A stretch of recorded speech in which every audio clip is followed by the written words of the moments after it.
Hi, it's Fias Tarot. Hello, Sagittarius placements. This is your reading about the person on your mind. Okay, so yeah, let's see.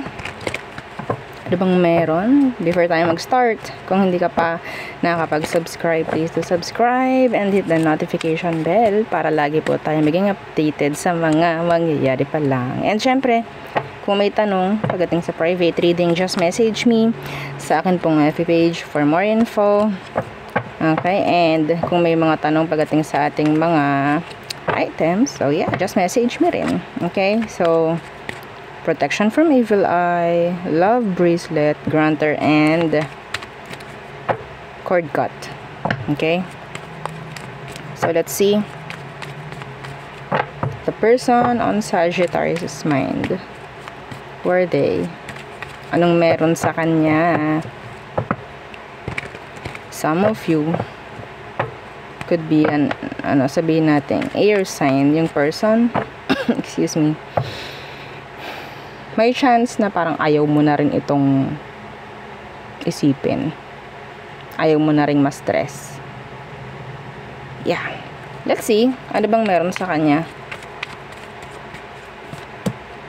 The Four of Wands. Some of them, they're stable. Some of them, meron silang sariling pamilya.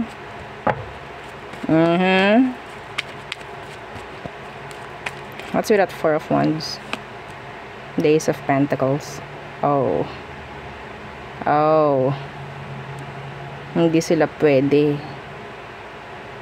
Yeah, hindi sila pwede. Yeah. Ito yung nakita ko kanina na naka-flip. Eight of Swords na naka-reversed. Is this the person na parang the one that got away? Nagkaroon kayo ng missed opportunity? Yeah. Hang on. Wait lang po. Okay. So, let's see.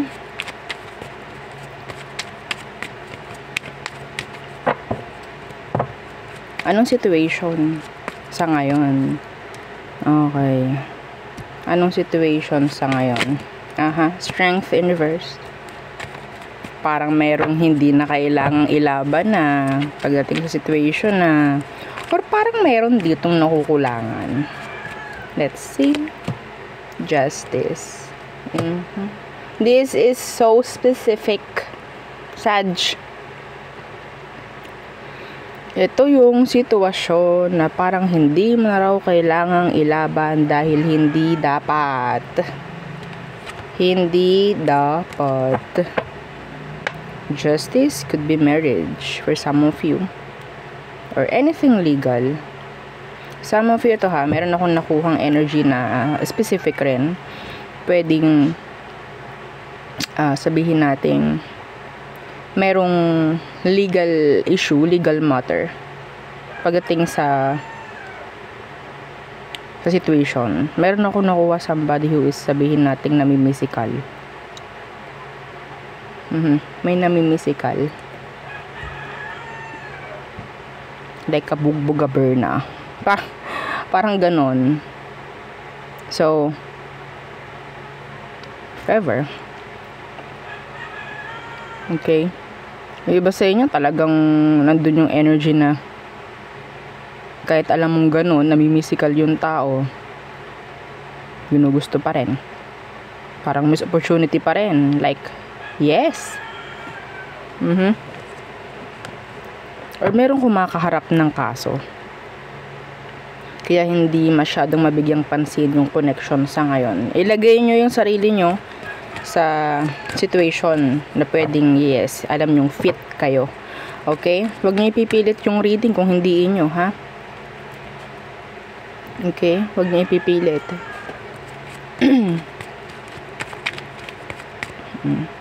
So, let's see. Kasi kung pipilit nyo, parang gagawin yung kwento mo. Kukunin mo yung kwento ni sino man. Parang ganon. Buhay ni kung sino man, ilalagay mo sa buhay mo. Parang ganon ang mangyayari.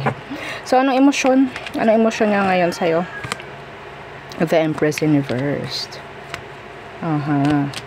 The Six of Pentacles. Ay! Sag. this person, sabihin natin, gusto niyang bigyan ng pagkakataon. Sana, yung connection nyo. Gusto niyang bigyan ng another pagkakataon. Gusto niya magkaroon ng forgiveness sa part mo, sa part niya, whatsoever. Gusto pa niya ng another chance. Yun ang nakikita ko dito. Gusto niya ng chance with you in general. Okay? Let's see.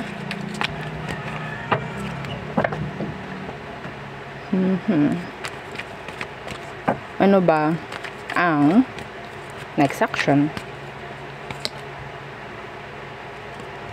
Nine of Wands in reverse and Ten of Wands. This is totally, sabihin natin, okay, I surrender. Parang ganyan. So, isusurrender ka ni person.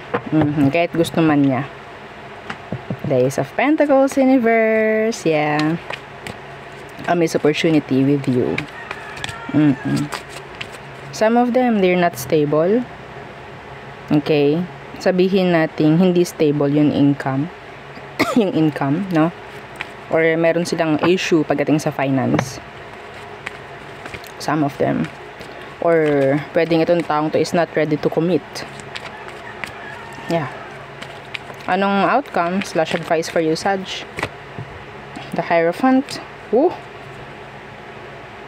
Okay.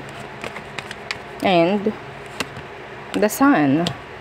What?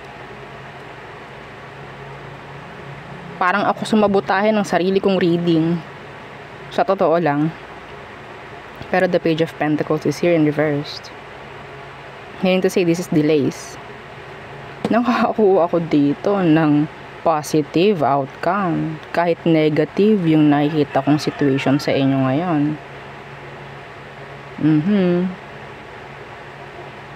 This is positive outcome. Hierophant is commitments. The Sun, this is good news. Commitments, pagdating sa outcome nyo. Diba? Parang ako sumabotahe ng sarili kong reading. Sarili kong binasa dito.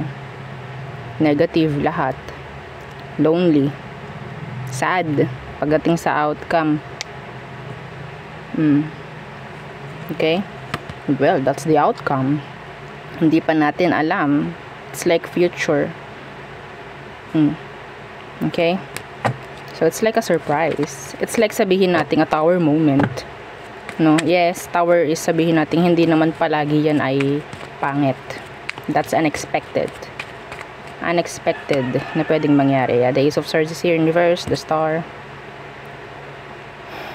Healing, number 1 din. Okay? The Hangman. Alam mo, Sag, parang kailangan nyo muna talagang magkaroon ng separation ng taong to. And may chance talaga, unexpected, na pwedeng magtagpo muli kayo nitong taong to. I don't know, and I don't care. Paano mangyayari. Okay? Pero nandun yung energy. Okay? So, yeah. So, sabihin natin mabibigyan ng clarity every situation sa inyo. Okay? So, next, let's see. What else? What else? For Sag. So, situation naman ang tingnan natin. So, ano bang situation ninyo? Sag, when it comes to love. Okay. The Lovers in reverse. Oh, no. So, there's this breakup or separation. What's with this? Lovers in reverse. The Moon in reverse. Okay. Some of you, you're looking for love. You're craving, being needy when it comes to love. You're sad. Some of you, you're in separation and yeah, you're sad. Clearly, you're sad pagdating sa sitwasyon. Some of you, yes, sabihin natin, yeah, andito pa ako sa connection namin pero I'm sad na. Hindi na okay. Like, yeah. Let's see. What's the outcome? Why? Outcome agad. Tingnan natin ano ba ang meron sa person. Some of you could be dealing with a Gemini or Pisces. Let's see. Anong meron pagdating sa kanya? The Ten of Cups in reverse. They have family issues, some of them. Ten of Cups in reverse. The Ace of Wands in reverse. Some of them, they have childhood trauma. Okay, childhood trauma. Yung energy niya, Sag, is like, kailangan ko ng someone para umukay ako, para sumaya ako. I need somebody. Yeah. Page of Pentacles. Six of Swords in reverse. Parang hindi siya makagalaw without any help. Parang kailangan niya lagi merong kaagapay. Parang may mga ganun. This is a sad person. Some of them, hindi sila sociable. Yeah. Para silang wallflower. Shy type. Yung mga ganung bagay. Oo, kung nakikita sa kanya. Some of them, they have addiction.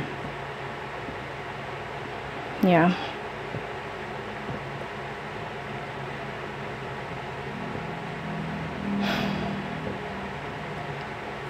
Anyway. Pwedeng hindi siya malayo. Pwede. Hindi na kailangan mag-travel like long distance. So, let's see. What is their emotion? Knight of Swords. The World in reverse. So, may tendency itong taong tong gumawa at gumawa ng kung anumang aksyon. Pero hindi nila kayang, sabihin natin, tapusin. I don't know, saan galing yun. Like, may lingas kugon, parang ganun. Okay? Some of them, they just need you. Para mabuo sila. Para mabuo sila. Okay? Knight of Wands in reverse. Walang direction. Bakit ganito to, Sag? Some of you, ikaw yung tumalikod sa kanya. Kasi hindi mo kaya. Yeah. They felt, sabihin natin, incomplete without you. Sa totoo lang. They're unhappy person. They want to communicate, actually. They want to take action. So, let's see what is their next action towards you, Sag. Ten of Wands in reverse. The Three of Swords. Gusto niyang bumalik at mag-cause pa ng maraming drama. Strength in reverse. Gusto niyang bumalik at mag-cause pa ng maraming drama. Gumawa pa ng maraming drama.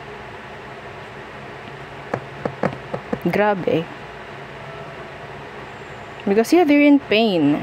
It's like, ayoko nang ako lang. Gusto ko ikaw din. So, nandito yung parang damay-damay na tayo dito. Parang ganun. Itong person mo, they're in, a lower vibration. Lower frequency. They are. So, it's like, sabihin natin, energy vampire. Okay? Sabihin man natin, like, casual, romantic, platonic man itong connection nyo na to. So,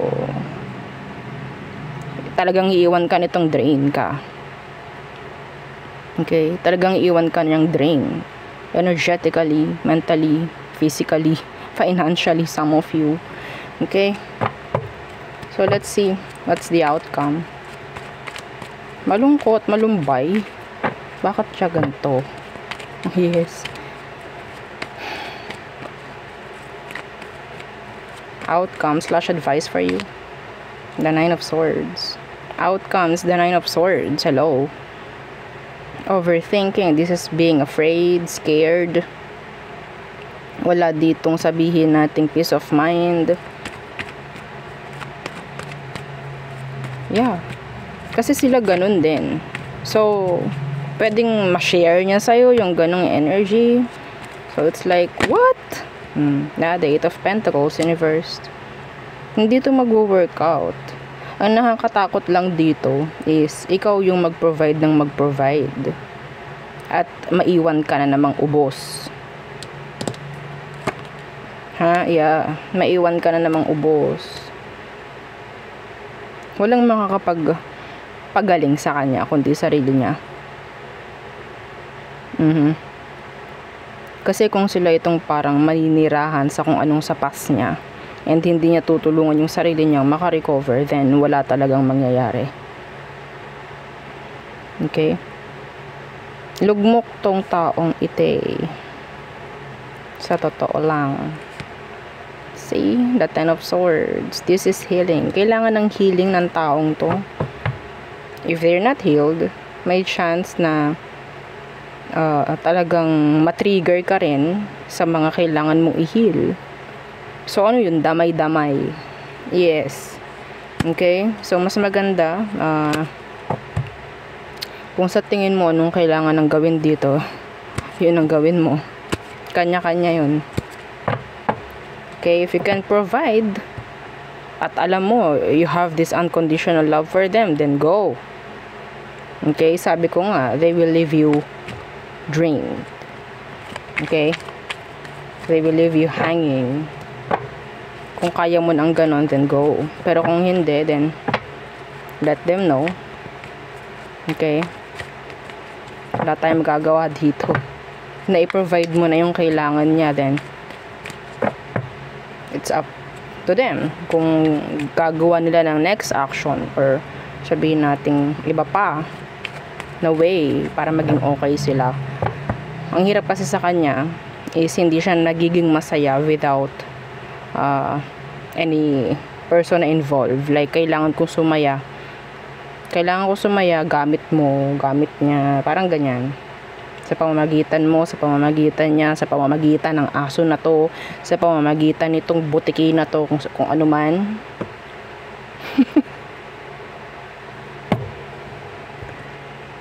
Okay. Yes. So, without you, without them whatsoever, this person is just plain sad. Mahirap yun, no? So, let's see. Ano bang meron? All signs. Aries through Pisces. Aries. I think some of them, there's this energy of unready. Oh, unready. May word bang ganyan? They're not ready. So, Taurus, they're stuck. Yeah.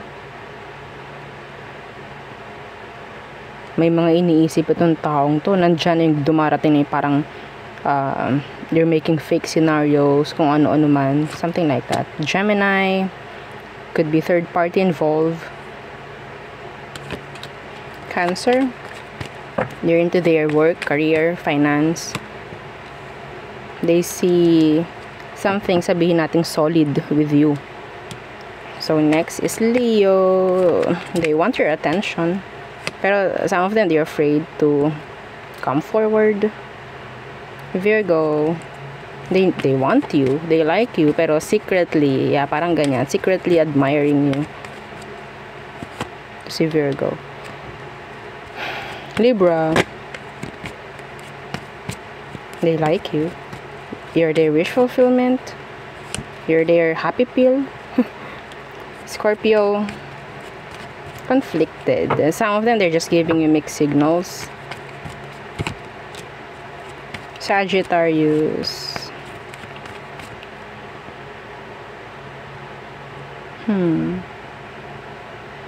taking actions, pero kailangan ng break nito eh, kasi sobra ng parang go, parang ganun. Capricorn, secrets, lies, some of them. Aquarius, their back is turned. Some of them, they're not interested.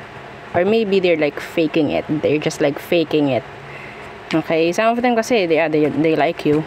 Pero hindi nila pinapakita or hindi nila pinapahalata. Okay? So, Pisces, they're not ready to commit. They're not. Pero they're open pagdating sa connection, communication if ever. Pero, they're not ready to settle down. Okay, so there, yun ang aking reading for you, Sagittarius placements. Again, please don't forget to like, share, and subscribe, and follow our FB page. Thank you. Bye.